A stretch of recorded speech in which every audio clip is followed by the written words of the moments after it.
নমস্কার। আমি যেটার জন্য এই ভিডিওটা করছি সেটা আমার নিজস্ব এক্সপেরিয়েন্স এর উপর থেকে করছি। আর এগুলো কাউকে মোটিভ বা কাউকে আ জ্ঞান দেওয়ার জন্য অবশ্যই নয়। এটা সম্পূর্ণরূপে নিজের এক্সপেরিয়েন্স এর জন্য করছি আমি।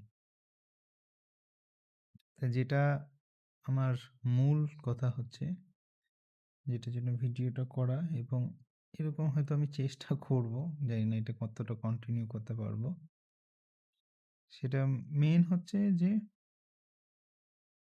আমরা অনেক সময়ই শুনি যে বিন্দু বিন্দুতে সিন্ধু হয়। হুম? এই কথাগুলো ছোট থেকে অনেক শুনে আসছি। তো আমি অনেক সময় সাজিয়ে কিছুটা লেখার চেষ্টা করি। অনেক সময় হয় না।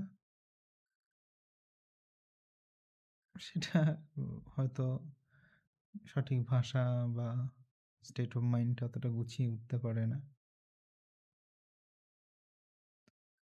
তো যেটা লিখেছি সেটা হচ্ছে এরকম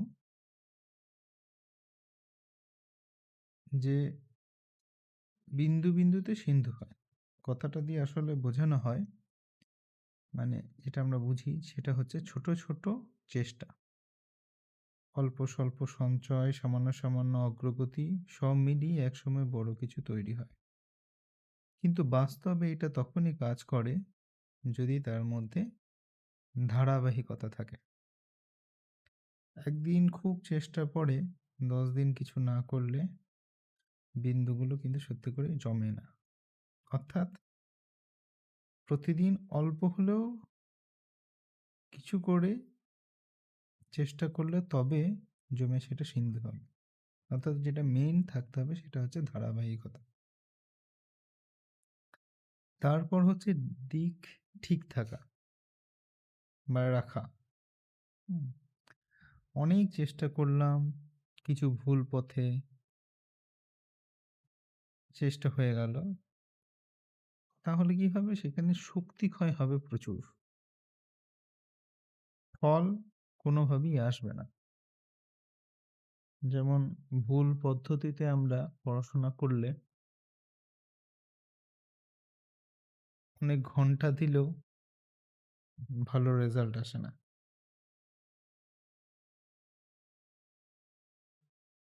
আর আরেকটা যে পয়েন্টটা আমি লক্ষ্য করেছি সেটা হচ্ছে ধৈর্য থাকা। ধৈর্য রাখা বা ধৈর্যে থাকা। এই বিন্দু দিয়ে সিন্ধু হতে কিন্তু সত্যি কথা সময় লাগে। অনেকটাই সময় লাগে। অনেকেই মাঝপথে ছেড়ে দেয় বলে তারা সেই সিন্ধুর দর্শনটা কখনো করতে পারে না। অর্থাৎ সেই সিন্ধু কিন্তু দেখা যায় না। তো একটাই কথা যে বিন্দু দিয়ে সিন্ধু হয়, এটা খুব সত্যি। যদি সেখানে নিয়মিত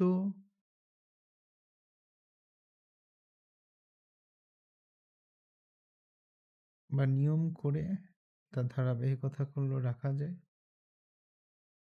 সঠিক দিক যদি মানে ধরে চলা যায়,